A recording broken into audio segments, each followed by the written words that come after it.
제3회 울주세계 산악영화제 홍보대사이신 엄홍길 대장님 모셨습니다. 안녕하십니까?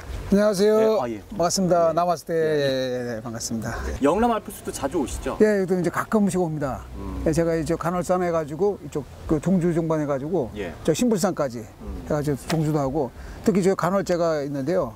가을 되면 억새, 지금 좀 더 있으면 이제 이게 억새가 억새 평전이 너무나 아름답고 황금 색깔이 너무나 이쁘고 너무 좋죠. 예, 예. 그 해외 등반 하시는 분들이 영남 알프스 뭐 준비할 때 많이 오신다면서요? 맞습니다. 여기 아주 뭐 새도 좋고 산세가 너무 좋고 그다음에 뭐 진짜 뭐 종주 등반하기도 좋고 예, 너무 아름답고 이쁜 산입니다. 예. 그래서 울산에는 참 그 애틋한 감정이 있으실 것 같아요. 예, 그렇습니다. 더군다나 이제 세계 산악영화제가 여기서 매년 열리니까 아직 올해로 3회째이긴 하죠. 예.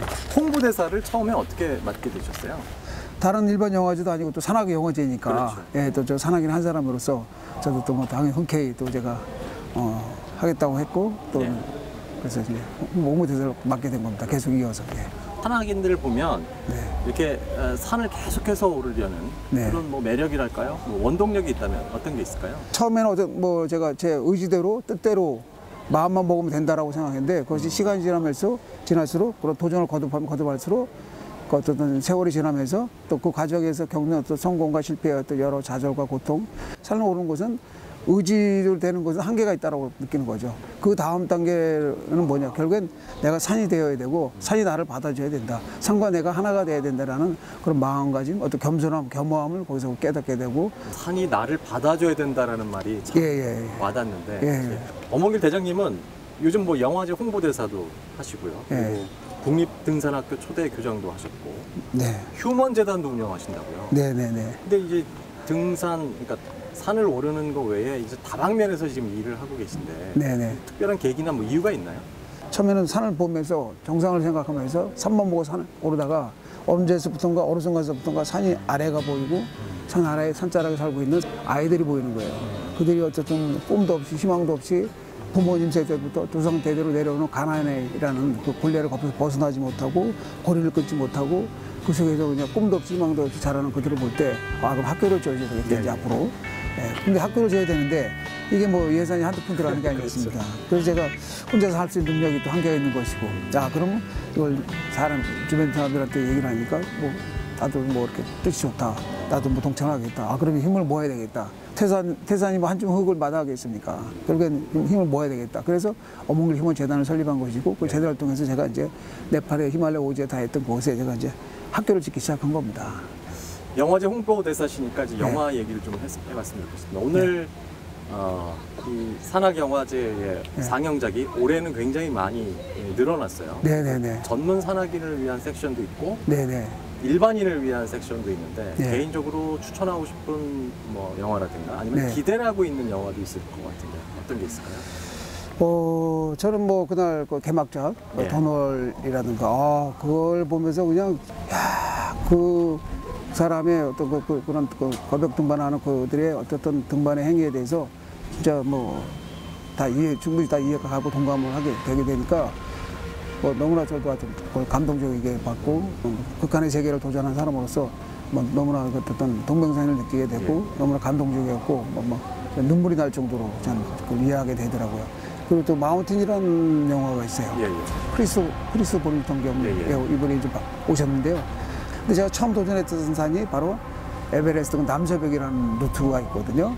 그것을 이 크리스 보링턴 경이 그 대원들을 이끌어가지고 그 루트를 초동한 루트인데 제가 오늘 2번이나 가서 실패를 했어요.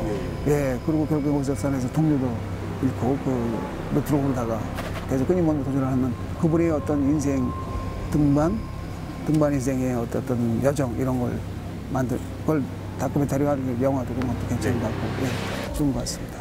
동료를 잃었다는 얘기를 잠깐 하셔서 생각이 난 게 그 엄홍길 대장님 얘기를 다룬 영화가 이제 히말라야라는 영화잖아요. 맞습니다. 그 영화를 물론 보신 분들은 다 아시겠지만 그 휴먼 원정대를 꾸리게 된 직접적인 원인 뭐가 있을까요?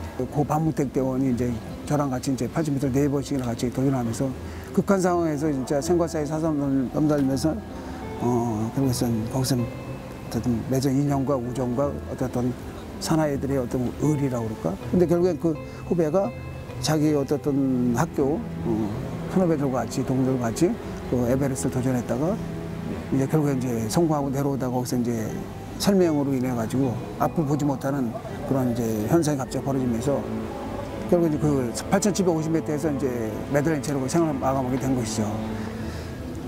이것은 어떻게 해서든 이제 이 시신을 수습을 해야 된다. 왜 제가 그런 생각을 했냐면 이게 어떻게 바닥에 이게 떨어져 있는 것도 추락해 있는 것도 아니고 떨어지는 것도 아니고 그렇지만 아예 어디 뭐 실종이 돼가지고 없어진 것도 아니고 딱 정상을 가는 길목에 매달린 시신을 그냥 다들 보는 거예요. 볼 수밖에 없어요. 길목이니까. 그렇다고 이제 또 뭐 가슴팍에 또 한국 태극기도 이렇게 붙어 있고 이랬을 때 이게 산악인의 한 사람으로서 이것을 또 더군다나 제가 그 방부택대원과 같이 그동안 인연을 생각했을 때 이거 도저히 그냥 매달아 둔 채로는 거의 놔둘 수 없다. 여기서 줄을 끊어서 밑으로 내리든가라도 해서 어떻게 시신을 수습해야지. 그대로 거기서 그냥 평생 매달을 수는 없다. 눈보라 속에 얼음 속에. 그래서 제가 이제 이건 내가 꼭 시신 수습해야 되겠다. 내가 가야 되겠다. 제 히말라야 등반사에서 이제 뭐 전례가 없는 어떤 정상을 가기 위한 등정을 하기 위한 그 성공을 위한 뭐 그런 원정대가 아닌 그 8,750m의 정상 직하에 있는 그 시신을 수습하러 가기 위한 진짜 휴먼 원정대라는 그 팀을 이제 꾸려가지고 제가 원정 가게 된 거죠. 예. 이번에 울주 세계 산악 영화제에서도 히말라야가 이제 상영이 되니까 그래서 많은 분들이 좀 보실 것 같습니다.